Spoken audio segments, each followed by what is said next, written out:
আসসালামু আলাইকুম। গতকাল গতকাল রামিসা শিশু কন্যাটির ঘটনাটি আমাকে গত পরশু আমাকে অত্যন্ত বিপর্যস্ত করে দিয়েছিল, যার পরিপ্রেক্ষিতে আমি গতকাল একটা ভিডিও পোস্ট করেছিলাম। স্বভাবতই এটা হওয়ারই কথা এবং আমার মনে হয় বাংলাদেশের প্রায় সকলেরই মানসিক অবস্থা হয়েছিল আমার মতোই। তো গতকাল দেখলাম আমাদের প্রধানমন্ত্রী তারেক জিয়া সাহেব উনি রামিসার বাবার বাসায় গেছেন। আমি ওনার কথাবার্তায় আমার কাছে ভালো লেগেছে।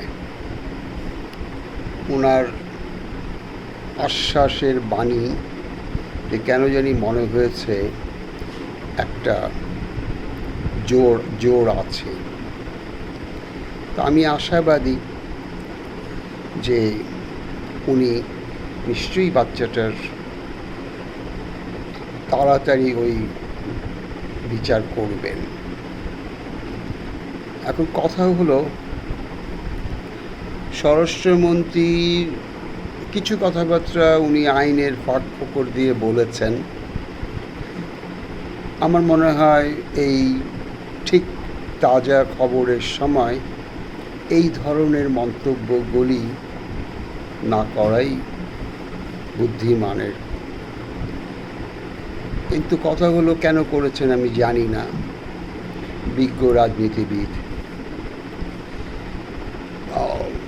কিন্তু আজকে সকালে উঠে আমি আর রামিসার যে ডিমান্ড নিয়ে মানুষের ভিতরে যে উত্তেজনা গতকাল দেখেছিলাম, তা আজকে সেইভাবে আমি ফেসবুকে দেখি নাই। এখন কথা হলো, আমরা বোধ হয়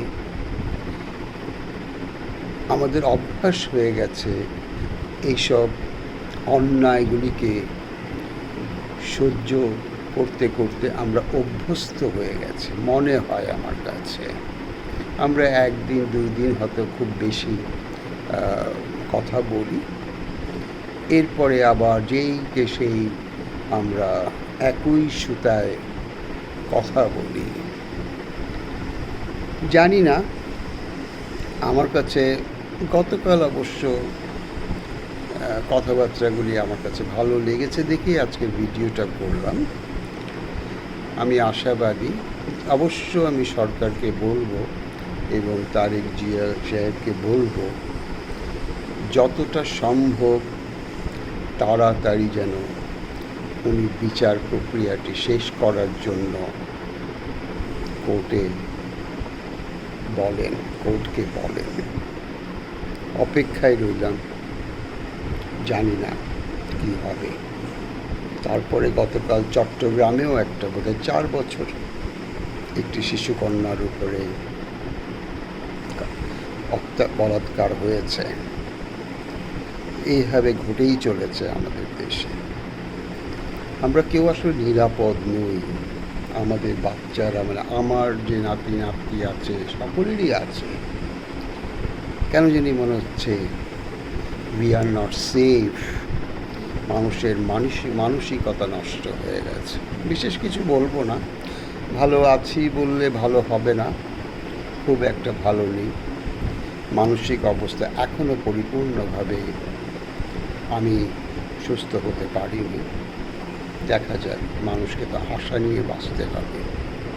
ভালো থাকেন, ভালো রাখেন। আল্লাহ হাফেজ।